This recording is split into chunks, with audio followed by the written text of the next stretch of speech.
नवी मुंबईतील सीवूड्स मध्ये 5 ते 6 दिवसांपूर्वी सोशल मीडियावर एक व्हिडिओ व्हायरल झाला। या व्हिडिओमध्ये उंदीर आईस्क्रीम खाताना स्पष्टपणे दिसतोय।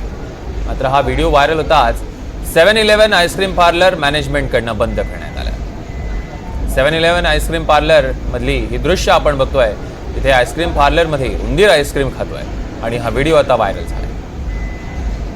व्हिडिओमध्ये उंदीर आईस्क्रीम खाताना दिसत आपण नवी होता आणि मुंबईमधील सीवूड मॉलच्या ठिकाणी आहोत। बाजूला माझ्या पाहता याच ठिकाणी जे आहे एक रेल्वे स्टेशनचं तिकीट काउंटर आहे आणि हे त्याच्याच बाजूला बरोबर 7-Eleven एक आईस्क्रीम पार्लर 4 ते 5 दिवसापूर्वी आपण जर पाहिलं तर या आईस्क्रीम पार्लरचा एक व्हिडिओ व्हायरल झाला होता। या व्हिडिओमध्ये स्पष्ट दिसतंय एक उंदीर जो आहे आईस्क्रीम खातोय आणि हे व्हायरल झाल्यानंतर जे आहे मॅनेजमेंटने आईस्क्रीम पार्लर जे आहे बंद करण्यात आलेलं आहे। आपण जर एकंदरीत पाहिलं तर 4 ते 5 दिवसानंतर हे व्हिडिओ व्हायरल झाला, त्याच्यानंतर जे आहे हे आईस्क्रीम पार्लर जे आहे बंद करण्यात आलेलं आहे। राहुल कांबळे, NDTV मराठी, नवी मुंबई।